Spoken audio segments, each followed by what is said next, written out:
Tonight, it's all about trust. Who has it, who's lost it, and the most difficult question, how do you get it back? We'll be joined by those who have experienced our most and least trusted professions.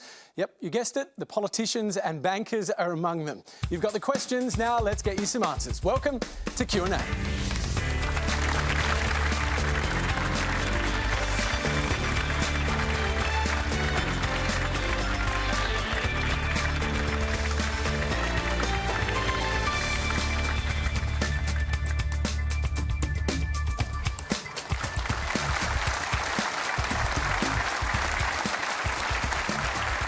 Hello and welcome. Joining us tonight, someone who transforms lives by building trust, Jack Bancroft, paediatrician turned politician, Katie Allen, a shadow minister who despises the tone of our parliament, Clare.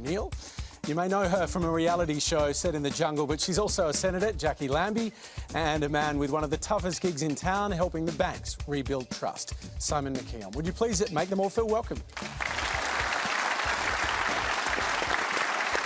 Well, you can live stream this on iView and YouTube, and you can join in the conversation on Facebook, Twitter and the Gram. Quanda is the hashtag. Please keep it nice. Our first question tonight comes from Mila Vargas.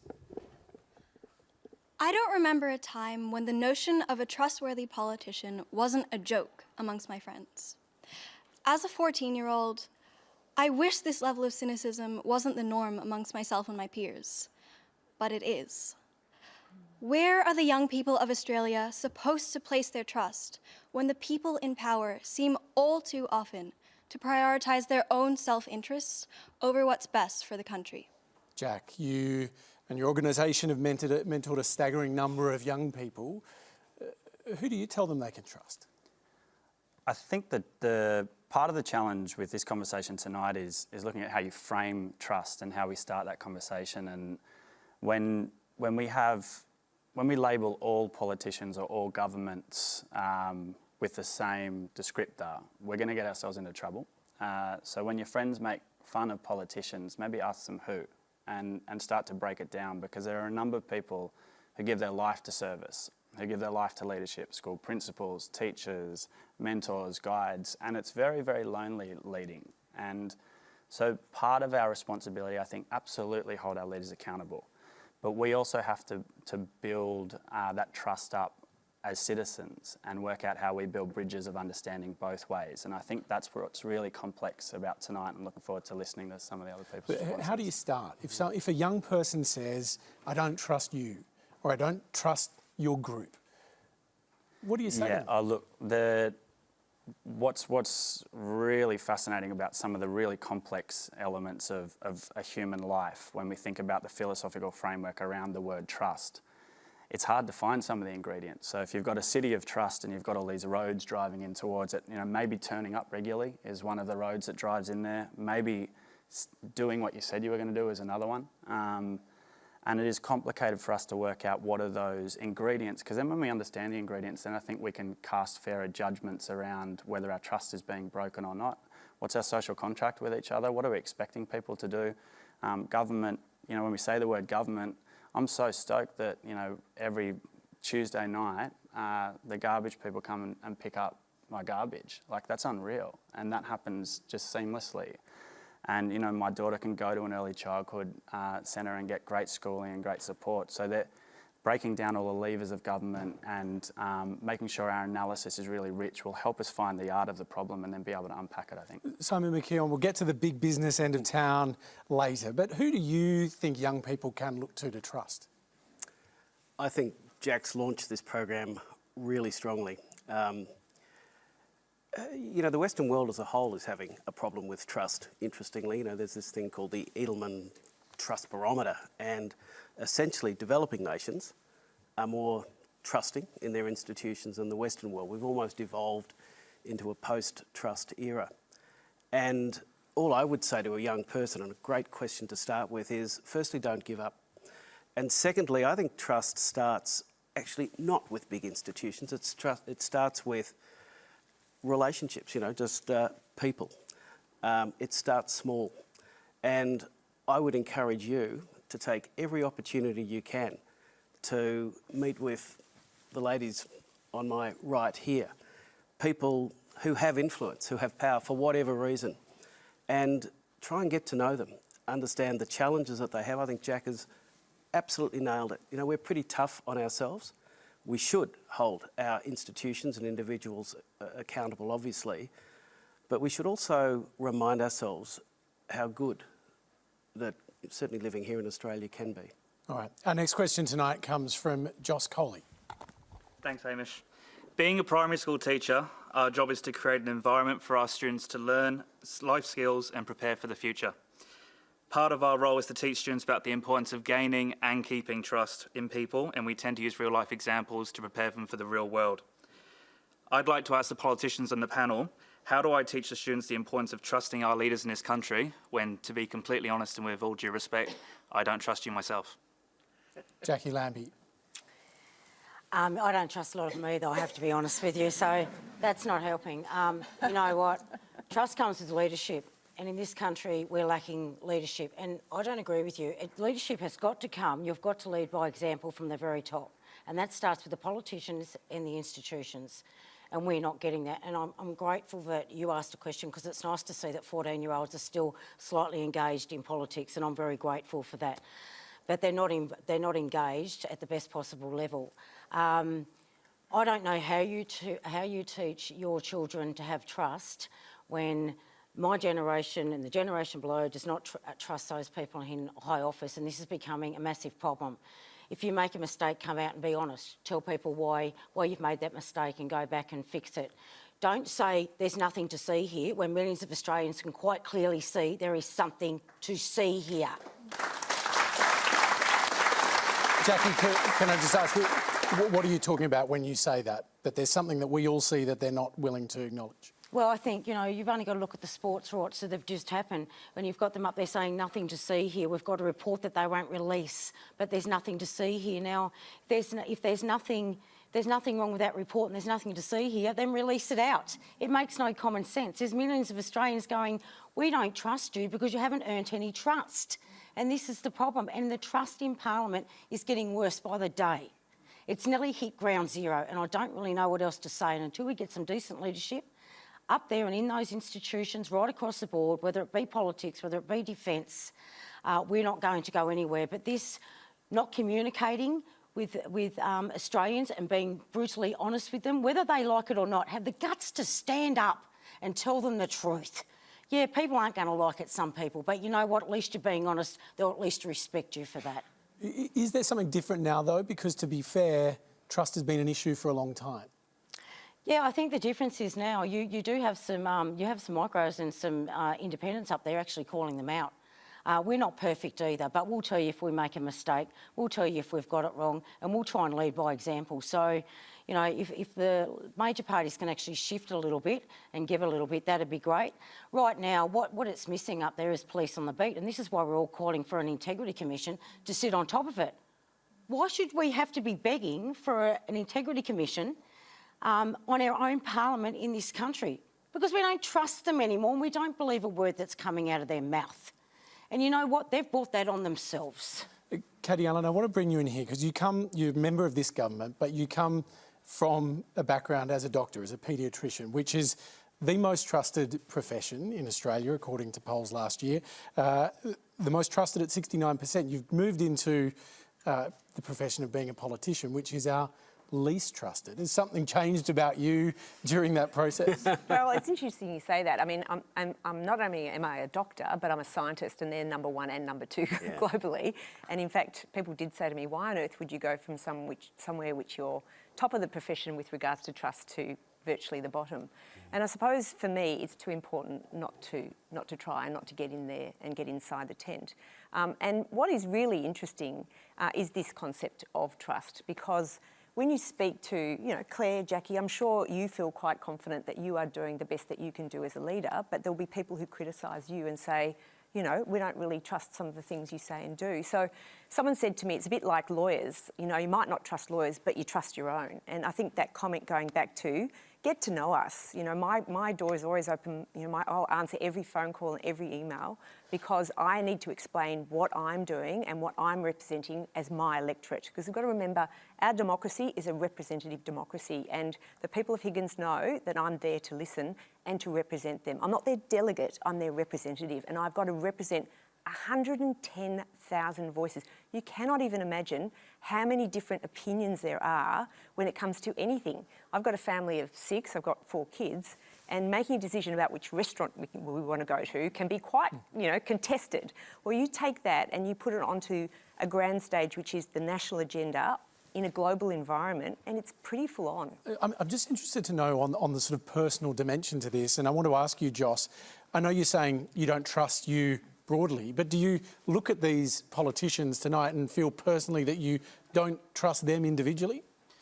I think it's just a general overview of, as Jacqui was saying earlier, that over time we've just seen so much happen, and it's reported daily in the news, whether it's on the TV or the radio and the newspaper. It just makes you think, what on earth's going on? What's happening? There seems to be a new scandal every day. There seems to be a new leader every day. Someone trying to apply for leadership and then backstabbing other people. It just seems to be a really difficult maze for, I think, the Australian audience to get their heads around.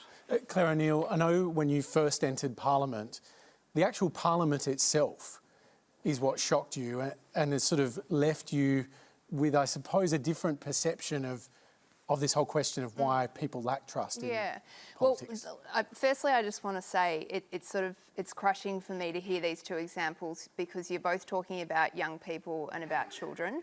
And our democracy is not going to go anywhere if we raise a whole generation of people who genuinely feel that they can't trust their national leaders. And this problem is getting so bad that it's really seriously impacting our ability to do our jobs well. So if you think about a big problem like climate change, for example, that's going to take you trusting me, not just for one moment on election day, but for successive elections over probably a decade before we solve the problem.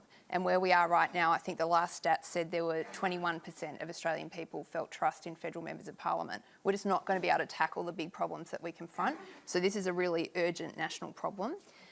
You talked, Hamish, about, you know, my experience when I first got elected to Parliament. I just had a baby, so 8 weeks after I'd had my first child, I was elected to federal Parliament. I was 11, actually. You know, when you've just had a baby, your body's like conditioned to avoid dangerous environments and conflict. And I found myself, lo and behold, in the middle of question time. You cannot imagine what it feels like experiencing question time on the floor of the chamber. It's almost like a physical assault. And you're just sitting there thinking, I can't believe that we're meant to be setting an example for the rest of the community, and this is how we conduct a public debate. I mean, your primary school students would be sent to the principal's office if they went anywhere near what happens every day in question time. You wouldn't let your people watch that stuff, I can tell you now, no way. But I just raise question time because it's a really important thing to understand. Politics doesn't have to be like this. It doesn't have to be this bad.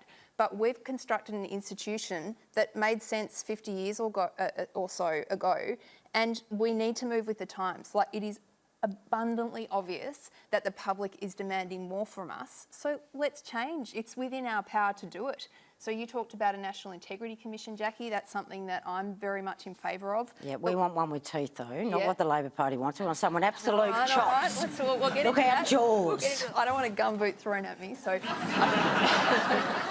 But I just make the point that there are lots of things that we can actually do to fix the situation. The first thing we've got to do is acknowledge there's a problem, and I think that's where we're at an impasse. But Katie, Allen is nodding while you describe this sort of physical experience. So it seems like maybe you agree on this. Well, I think with regards to the physical experience, I don't know, maybe I don't mind the drama of question time, because in some ways it's a drama that's played out in a very contested space. But if you look back at all of the, House of Lords and House of Commons for hundreds of years, there's been this contested space. So I hear what you're saying, that you'd like to have it changed, but most people don't see that as the main part of business in Parliament. Sorry, I don't agree with that, because I think if you ask a lot of people in the audience, that's their touchstone for what federal politics is. That's their main experience of federal politics, is people, grown adults, yelling at each other across a table. I mean, if you were seriously designing a deliberative process from scratch, you wouldn't go anywhere near against something like this.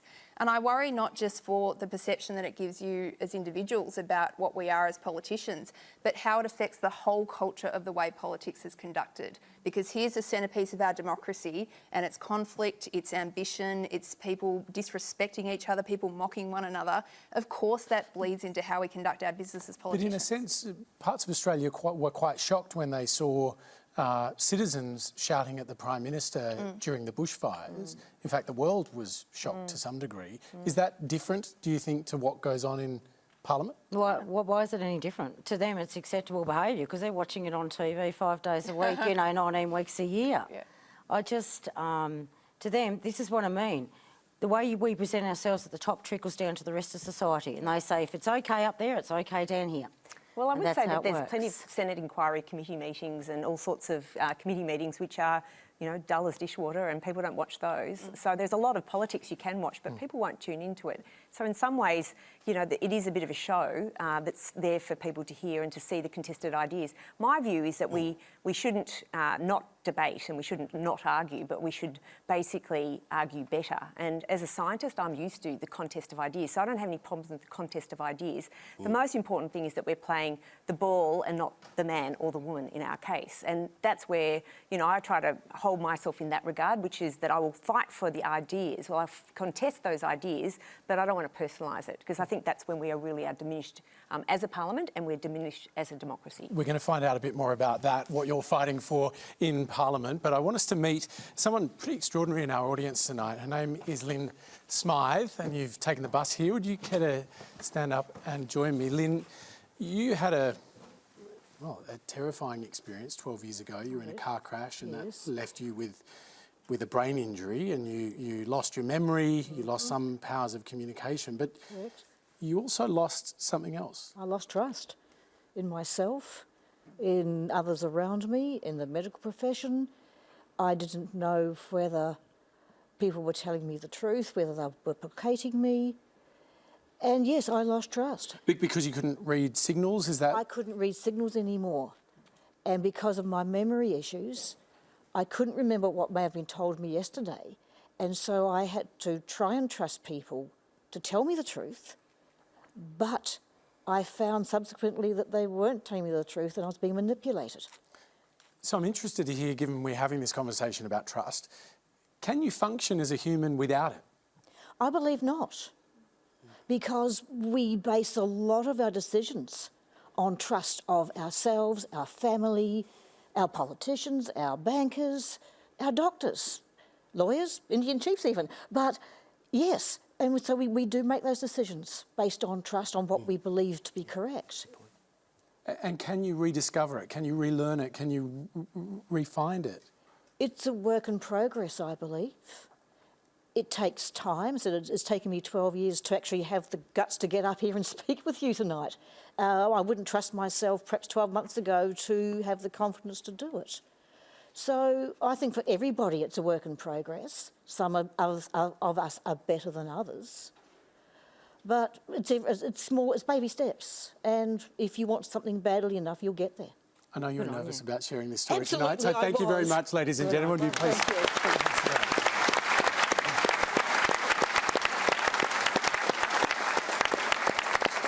Well, our next question tonight comes from, would you like to stand up to ask this question, Katrina?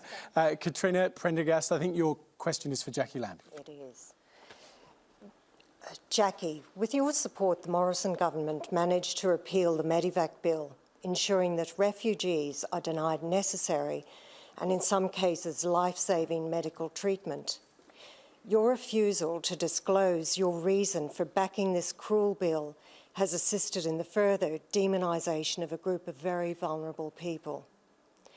How can we possibly have trust in politicians when an apparent independent like you has been sucked into the vortex of secrecy that is our current government? So this is a question for Jacqui Lambie. It relates to the Medivac bill. 179 people were transferred under that bill and the repeal occurred in December of last year. I know there's reasons why you can't, or you say you can't talk about this, but she's effectively making the point that you've been dragged into a vortex of secrecy, to use Katrina's words.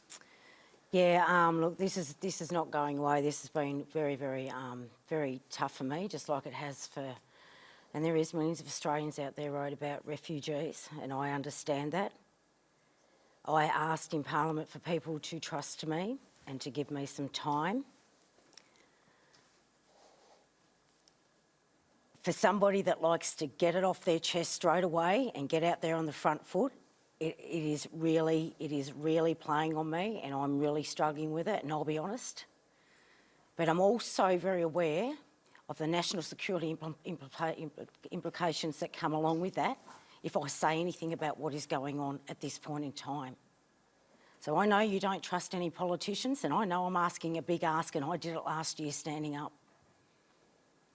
But I just can't say anything because of the national security implications that are attached to it. So I'm asking you to trust me that I believe the best outcome will come. That's all I can say. I can't say any more. And I can tell you, like I said, it's eating me up, and it's been bloody eating me up for months since. I still have Tasmanians asking me on most days when I'm walking around the streets, and it's getting more difficult by the day. But I'm doing it because I believe I'm doing it for the right reasons. Once again, I'm asking you to trust me. Clare, in that environment that seems absent of a lot of trust, do you think a single individual politician can get away with doing a deal like that and saying, you've just got to trust me? Yeah, first of all, I just want to make sure it's quite clear there was no deal done. Tasmania didn't get anything. Nobody got anything. Okay? I've done this for what I believe the best reasons and the best results it will get in the future. I mean, Jacqui has to be accountable for the decision that she's made, and it's obviously enormously disappointing to have that as the answer, because we shouldn't have deals made in Parliament where one person knows something that the rest of us can't, really hold Jacqui accountable for that. Are you going to ever divulge what was in the arrangement, Jacqui, or is it something you're taking with you to the grave? No, look, over time, you'll see what's going on. Yeah. I guess the only comment I would make, it was really disappointing when that happened, and it was obviously a decision that Labor didn't support. I think Jacqui's got a bit of credit in the bank here. She does conduct herself openly and honestly, and that helps a lot, I think, for the public in trusting her. But she's ultimately got to answer for this. Jacqui, recently you've been calling on the federal government to release its own report into the sports rorts situation. The Prime Minister directed the head of his department to conduct this report. It hasn't been made public. How do you, on the one hand, say, look, I'm going to keep something secret, you should all just trust me, but on the other hand, say to the public, well, don't trust the government, you can't believe them unless you see what's behind all of this? Yeah, first of all, the sports rort's got no national security attached to it. So that's a big thing. I've been brutally honest. I was in the armed forces for 10 years. I'm very aware of national security and how it works. So I'm asking the people on the judgment that I've made just to trust me.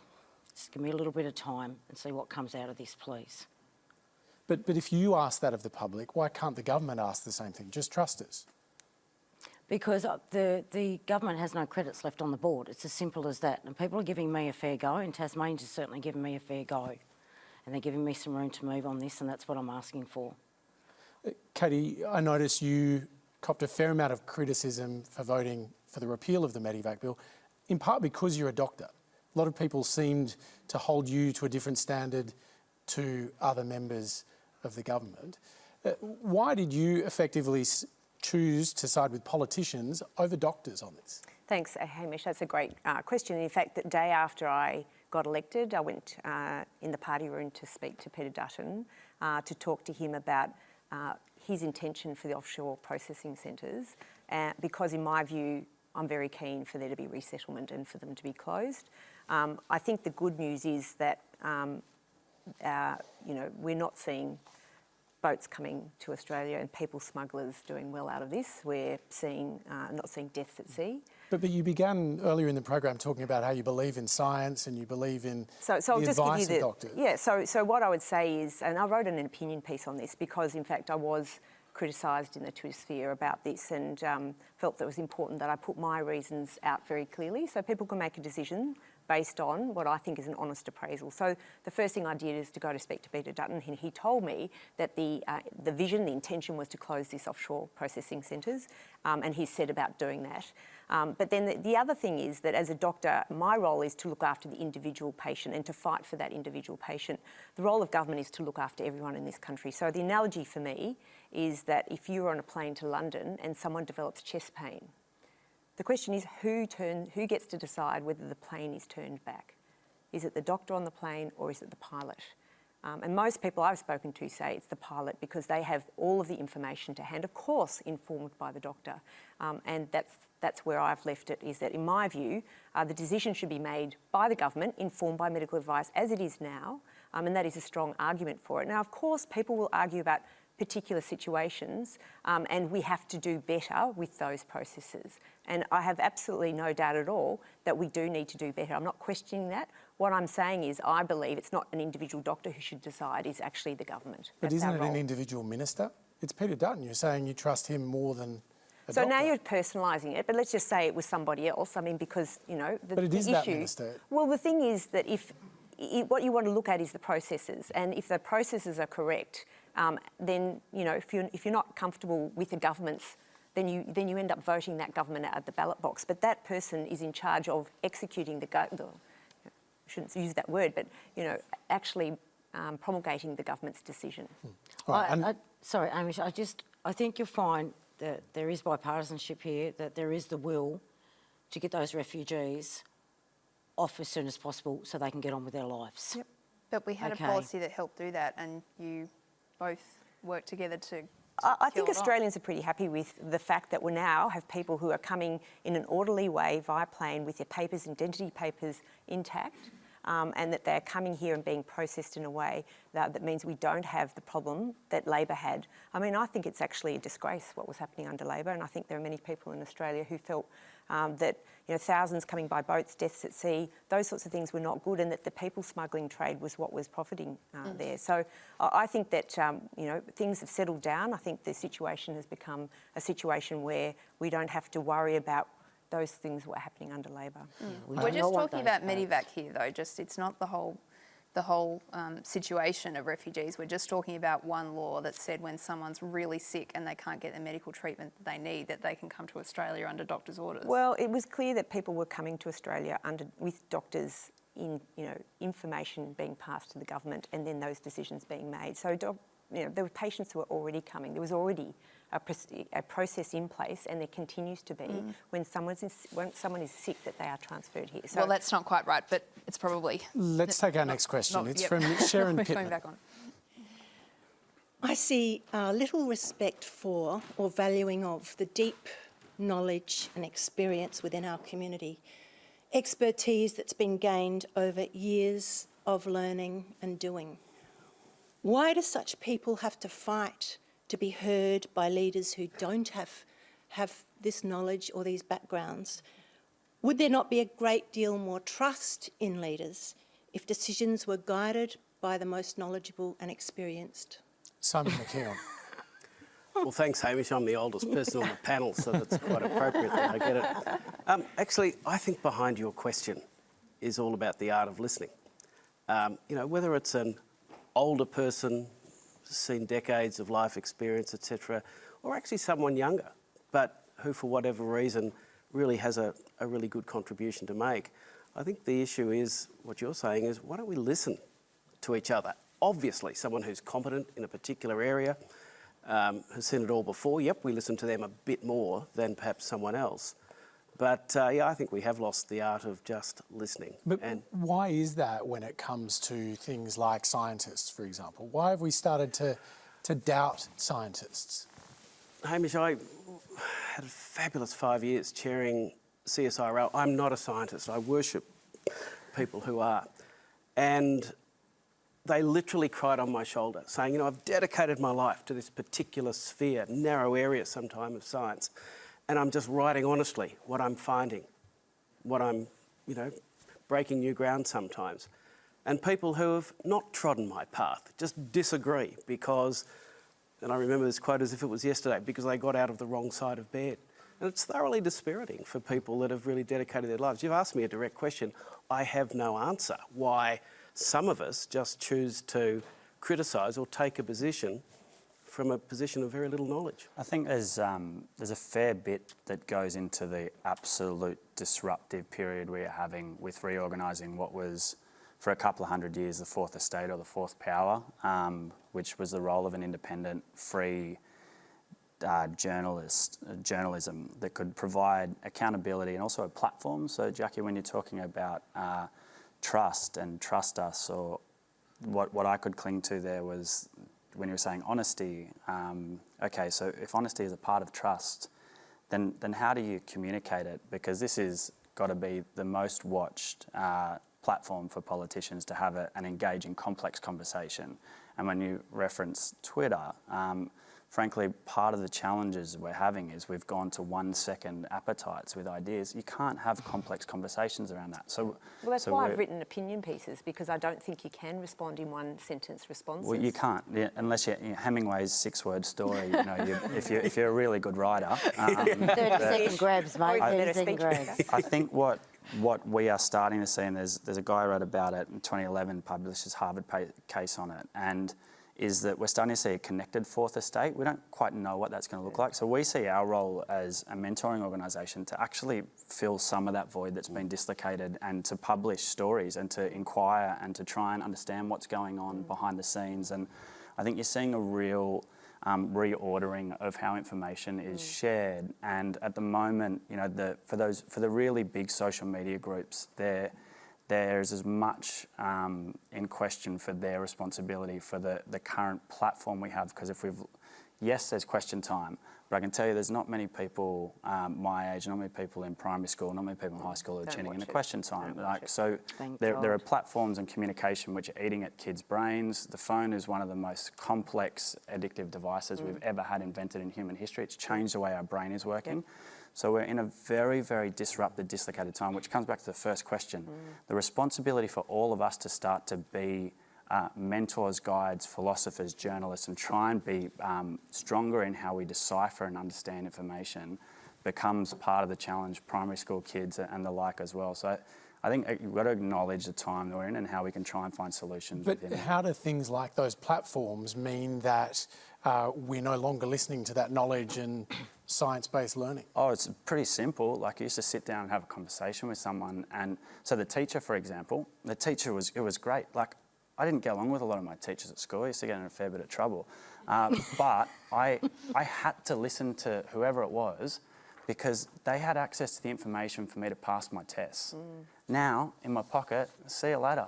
I can go to YouTube, I can learn from 5,000 more adept experts in that field, that teachers don't have information to hold over as authority anymore. So traditional spaces, which were these really rich areas for encounter and conversation, have been completely discombobulated. And now we're in this process of reordering. Great word. I must admit, my reality is a bit different from the question that came, in that, as a scientist and a doctor, I've been exposed to lots of information. As a parliamentarian, I'm exposed to 100-fold information. So I'm confused, because I think there's a lot of expert information that's given. It can be difficult to digest at speed, and it's so big. It's like a fire hydrant of information and knowledge. Now, I feel privileged because I've had a lot of, people keep telling me I've had real life experience. I'm not sure what that really means, because I think we've all had real life experience, but people keep telling me when I was on the hustings, I'd love the fact that you've got real life experience. I think what they're saying is I've got experience of being outside the tent, yelling, can you listen to me? I'm an expert. So I know what it's like to then get on the inside of the tent. And they're experts everywhere. They're knocking on doors, they're coming along to Parliament, they're sitting in inquiries and giving submissions to committees, they're on Twitter sphere, they're everywhere. But what happens in your own government when you, as a scientist, talk to people that say, well, I just have a view on climate and I'm not relying on evidence, as Jim Molan said on this program a few weeks ago. How do you navigate that? I've worked in the field of allergy for a long time, and I have to say, when I first started in the field, people were telling me that it was a load of bunkum. people in the community were saying there's no such thing as allergy, and particularly older people, because it was a new phenomenon and they weren't used to listening about allergy. And so I started going out there and gathering the evidence and continued to talk about it. And now I think it's pretty well acknowledged. So last week someone said to me, a staffer said to one of my staff, oh, that allergy doesn't exist, does it? So there are still people who don't believe it. But I'd say the vast majority of people, hopefully everyone in this community, believes in that there is allergy and it can be life-threatening for people. And it's the same with things like climate action. We just have to keep the good messages coming forward. I think our government has clearly said, waiting for people to have a response that they may not like, but our government has clearly said we believe in climate change as a government and we believe in climate action. Now, there are individuals who have not said that, and I do understand that, but we are a parliament that represents our constituents. So how can the public have trust in a government that says this is our position when so many members of it keep saying in public, we don't believe that? Well, I don't know if I think that the tide is changing. But that is happening though, isn't it?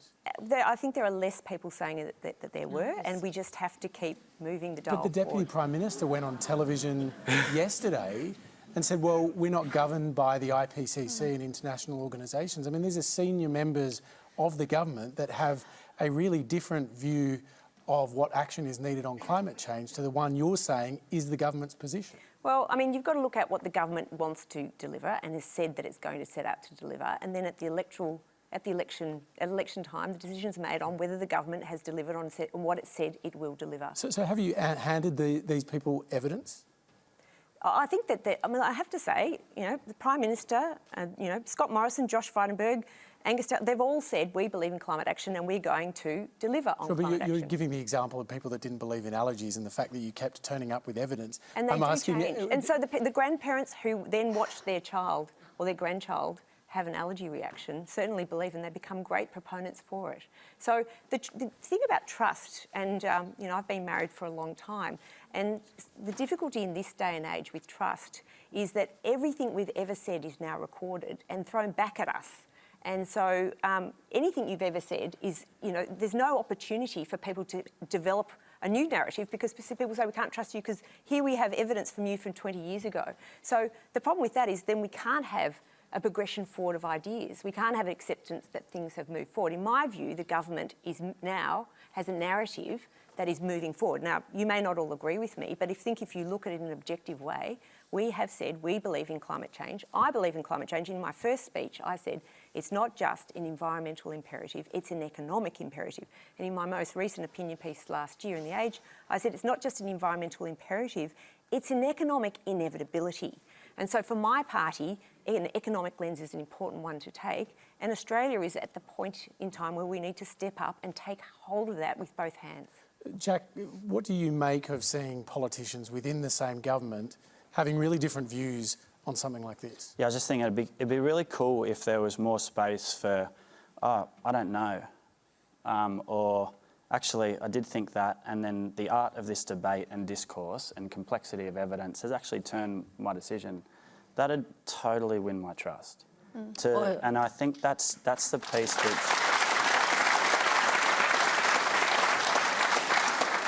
that's the complex part of being a citizen in democracy, is that we have a set of behaviours, I think, that we can start to bring to people. And there's, climate change is absolutely going to be one of the most significant challenges we face as human beings. Add automation to the mix, 49% of the jobs in the States in the next 10 to 20 years under critical risk of being wiped out. So robots are coming, they're already here. And so we're in this complex, unbelievably complex age. If you guys think you know the answers, then you're reading something that none of us else are. So to be able to actually go represent the complexity, show vulnerability in that leadership piece, I think is going to bring bridges closer together with the voters. And then for us, it's trying to encourage people to say, I got it wrong, and I'm still going to turn up tomorrow and do my job, because we're all unbelievably human and we're all fallible. And if we hold our politicians, our leaders, our principals, our presenters of television shows to be perfect, we'll always be disappointed. Well, we know they aren't. Our next question tonight comes from Greg Bamber. Thanks, Hamish. It's a great theme tonight. The issue of trust is so important in all organisations, including business, religious and educational organisations. After the banking, aged care and sexual abuse Royal Commissions, do such organisations now get it? How should organisations, for example, a big bank or an aged care provider, go about the hard task of rebuilding trust with its various stakeholders, yet at the same time continue with its regular operations?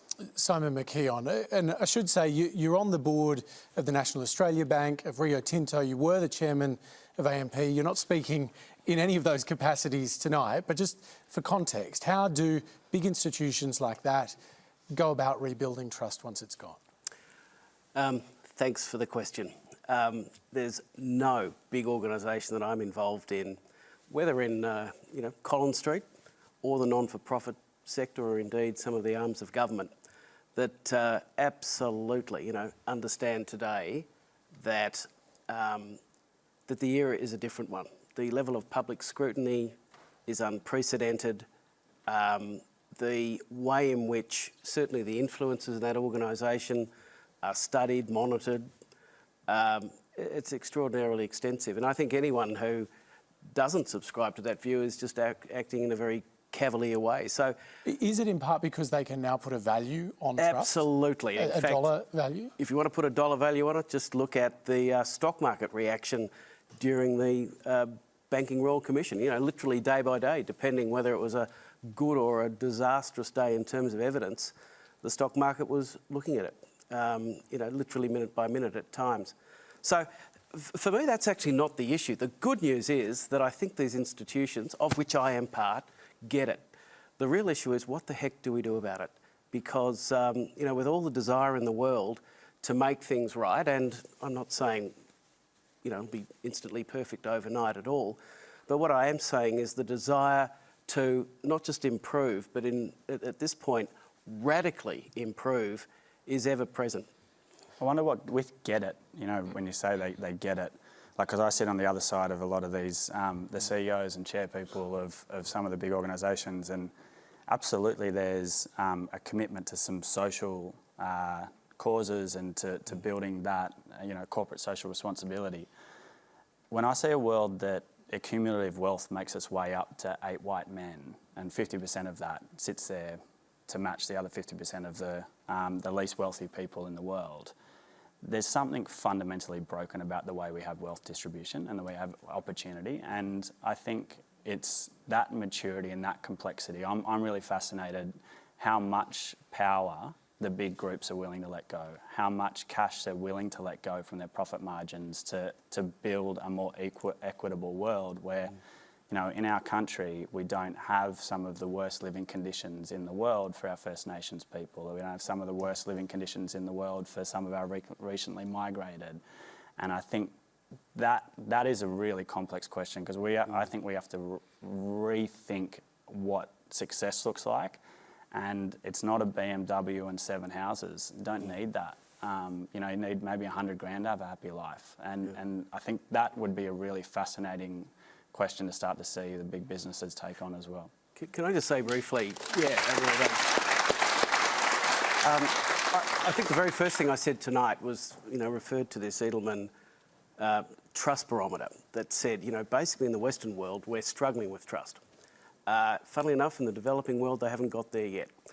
And where is the greatest divide, or the emerging divide in wealth incomes? It's actually in the West at the moment. And it is not surprising to me at all that many people are voting with their feet in relation to saying, I can't trust an organisation anymore, because what has it done for me? I think that my parents or grandparents were better treated in this Western society. So, Jack, I'm with you on that. But I guess all I was saying before is that, at the end of the day, and I'm now speaking on behalf of the larger institutions, but right throughout, non-for-profit, government, corporate, they do get it. They really do get it. And the issue is, they're struggling as to what to do about it. Don't get me wrong, they are. Because I'd actually challenge you on one thing. They feel very vulnerable They feel very vulnerable. In the morning, there's a social media report on everyone's desk. You know, this is what the world thinks of us. Yeah, but there's a difference between, you can totally feel vulnerable, and there's a difference between that and needing a $10 million salary. Like, so I think that abundance, that desire for more, that want for that icon which we've been sold in the 50s or the 60s as the great Australian dream or the great American dream, or replace whatever advertiser was successful at the time. I think that is a really, really big fundamental question, is what do we define success as? And if that icon of somebody on $20 million is getting a tough social media report, then that's, yes, a complex set of challenges you have to work on around the brand and around the organisation's worth and around shareholders. But there's something really wrong when that same amount of money could go to lifting up tens of thousands of kids' lives. And so that's complex, I think.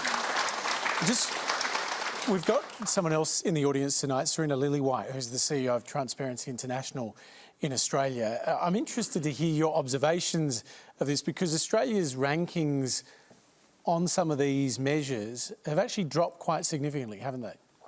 Yeah, they have, Hamish. We conduct a corruption perception index every year, which looks at the perception of corruption in the public sector in 180 countries around the world. And we use a score of 100 being most clean and 0 being most corrupt. And Australia's score of 77 out of 100 sounds like it's quite high, but the worrying thing is that it's dropped 8 points in the last 8 years. And why is that? Well, one of the reasons why that's happened, or one of the reasons why countries are perceived to be corrupt, is when you have a situation where governments are increasingly listening to and influenced by the voices of well-connected individuals and special interest groups, lobbyists, for example, and when you have money, big money, flowing into the political system. And so the issue of lobbyists and the fact that our government is really characterised at the moment, I think, by our government's really listening to these well-connected individuals, powerful special interest groups who are really trying to influence the way policy's made, the way decisions made for their own interests and for businesses' interests. And so you see this, very, very cosy relationships being established, a culture of mateship, if you like, that can really warp the way decisions are made, and they're not made in the public interest. And then you have revolving doors, people moving straight out the front door of Parliament and onto the company payroll. Okay. And this is really undermining trust. I want to ask Jacqui Lambie about donations, because you had a particular experience. I think it was $25,000 that was donated to you from... Yeah, so that was donated to me. I had 2 unions or institutes back in 2017 donate to me, and one of them was $25,000, and within a matter of days they tried to start dictating to me how I was going to run my campaign. So these were the I want to make sure who were they? This was AMPI. So starting to interfere already on 25 grand. Now, if you're already telling me that in 2 or 3 days after you've given me that money, and you're starting to dictate to me how I should run my campaign, I have to ask that when you're going to a dinner and you're eating cold chips and chicken and you're paying $10,000 a head, what the bloody hell do you actually think that's paying for, Australians? Come on. That is paying for access into a minister's office. All right, that is paying... Jacqui, can I just be clear, though? What did they actually want, though? They gave you this $25,000. What does AMPI stand for? Yeah, so, look, people can look that up, but basically I was running some ads in the paper. That doesn't go very far. What they were trying to do is get me to change the way I was doing my ads. That was just my ads. Just my ads. You know, so they wanted the substance of your advertising. They wanted the substance of my advertising change. So hence is, you can have your check back. That started to make a big drama. We'd already paid for the ads, which was unfortunate because I had no money left. But we didn't change our bloody ads, I'm telling you that much. They ran as is, as was. So but I'll tell you now, that's why last time when I ran, I took $5 notes and $2 from people in Tasmania that gave it to me on the road after 20 months. That's why I stood at traffic lights with a Jacqui Lambie sign for weeks on end, waving at people. That's why I went on a celebrity Get Me Out of Here, so I could pay for myself to run, so nobody owned me, because I will not allow anyone to own me, because then they own Tasmania, and Tasmanians have never given me the right for anybody to own them.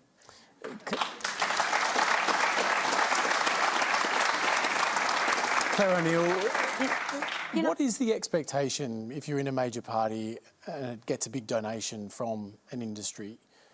What do you have to give them in return?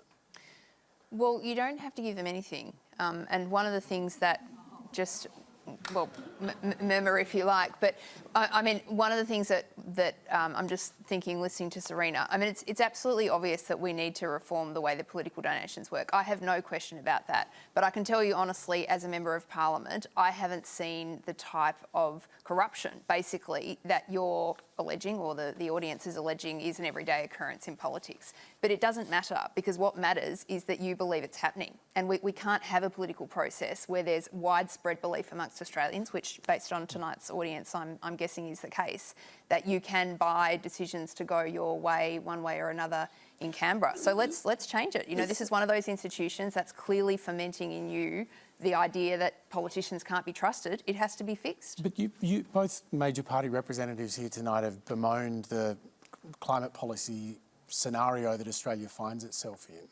And fossil fuel industries have donated millions of dollars over the years to both major political parties. Mm-hmm. Are you really saying that hasn't impacted the policy situation that we're in now? Well, I mean, Hamish, from the Labor point of view, I think it's hard to make that argument, because, in fact, the criticism that we receive from most people is that our climate targets are too ambitious. You know, from every election since 2007, we're the party that's taken a credible and significant climate policy to the Australian people, and occasionally we lose a lot of votes for it. So I don't think there's any evidence of that. What I'm saying is, if people perceive that is a problem... So what's the money for that fossil fuel industries give to your party?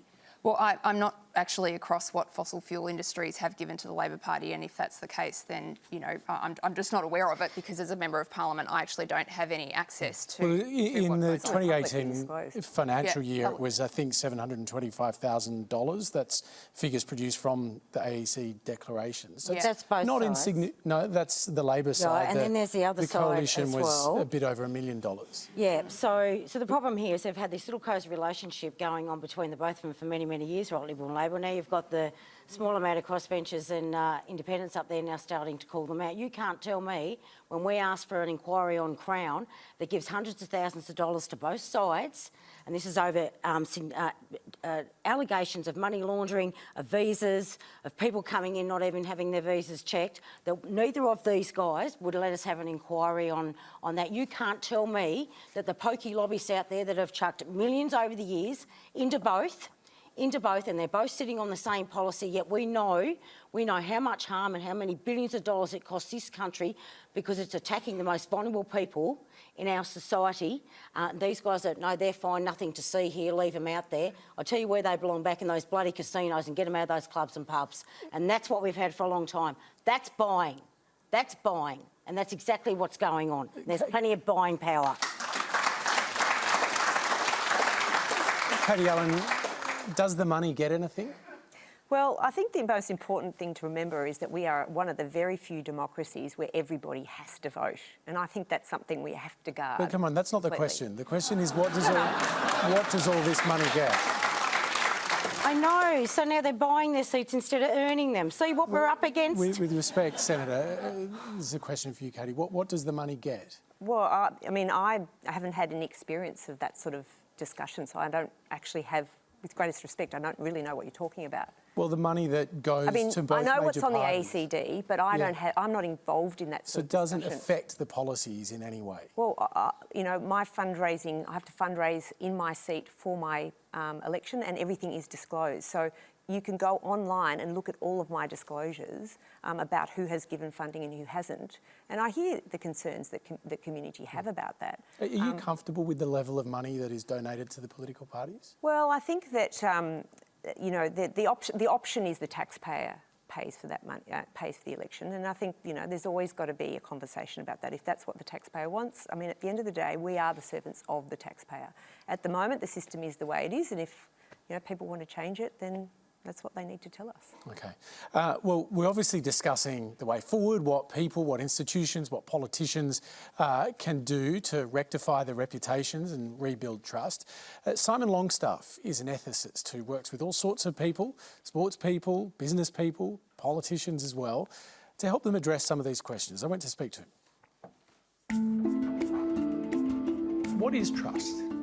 Well, trust is an ability to rely on somebody to do what they have said they will do, even when no one is watching them or supervising them. It's the opposite in some ways to transparency. I mean, transparency says, show me everything you're doing, whereas with trust you say, even in the invisible shadows, you will be relied upon to do what you say you will do. We live in times where clearly trust is an issue. Why is that? Well, I think it's an issue because most of our institutions have betrayed their purpose. I don't think they set out to do so in any deliberate way. I think they've forgotten their purpose, whether it's churches or banks or in politics. And we are getting perilously close in this country to important institutions losing their legitimacy. What are you talking about? Government? Well, government. Look at a government. I mean, the whole idea of government in a democracy is that you use public power and public money exclusively in the public interest. When you get government ministers who can't tell the difference between a person as a customer and a citizen, when you've got churches put the law before love, property before people, protecting their backs rather than facing the truth, people say, if you don't believe this, why should we? It's like a twig, you know, bends and bends and then it breaks. How do you go about rebuilding trust when it's been lost? For most of us, simply saying, look, I made a mistake, and owning that is very important. All we can expect of ourselves firstly is sincerity, and then think before you act. Do that, and you can reasonably be assured that the trust that you hope for will be bestowed. Politicians will say they can be trusted. Can they? I don't think so, no. I'm not sure that they're even able to say what they stand for, other than just the pragmatic winning of elections. Well, that was hardly a ringing endorsement, but let's just refocus things a little bit to how you can regain trust. And Jack, part of the process that you go through with young people in mentoring is trying to establish trust. We don't normally do this, but you've brought a friend tonight. Yeah, I do. I'll just see if they're here. Yep, they are. Okay.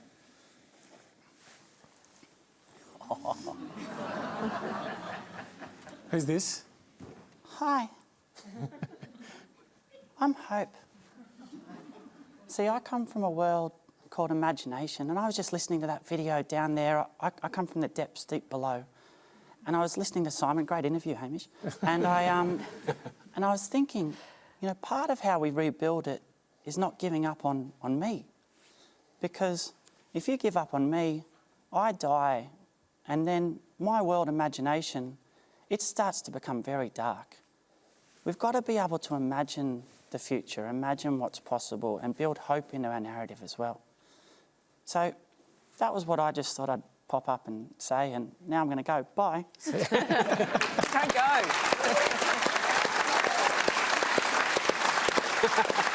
I feel like we're all going to join hands by the end of this. Bringing us back together. There is a serious point that you're trying to make here, though. Oh, it's clear. So our job as mentors is to try and unlock the meaning of life, the pathways, and we're working with some of the most marginalised kids around the world now. We've worked with Indigenous kids in Australia for 16 years. We're talking about tens of thousands of kids. Yeah, and now we're working in Nigeria, South Africa, Uganda, and Zimbabwe, and across 10 locations in the States. And we're really trying to see what is the challenge facing this generation of marginalised kids.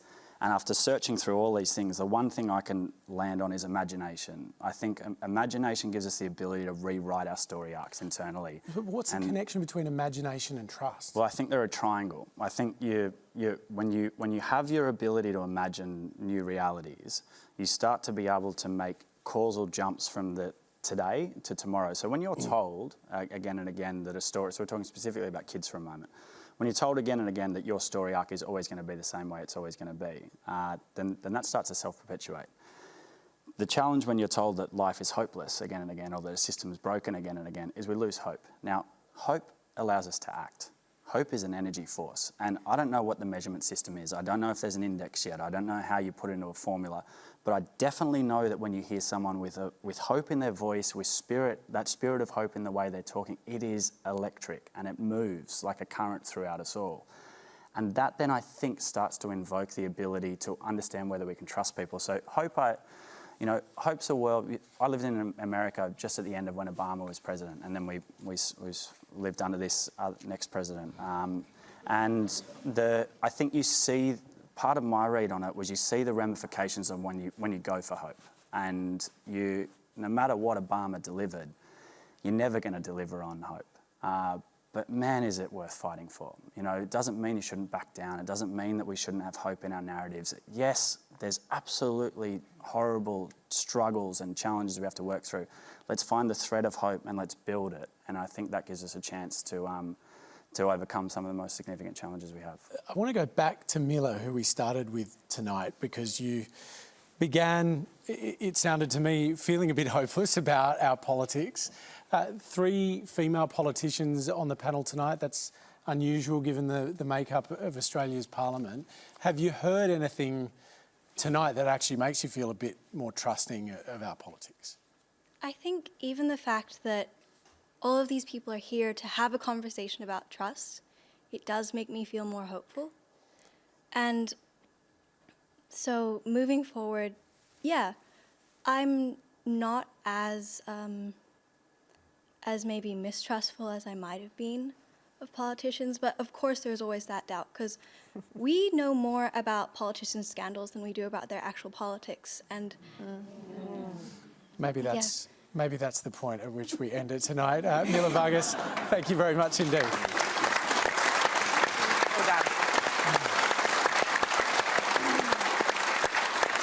Well, that is all we've got time for tonight. Can you please thank our fantastic panel? Jack Manning Bancroft, Katie Allen, Clare O'Neill, Jacqui Lambie and Simon McKeon. Please put your hands together.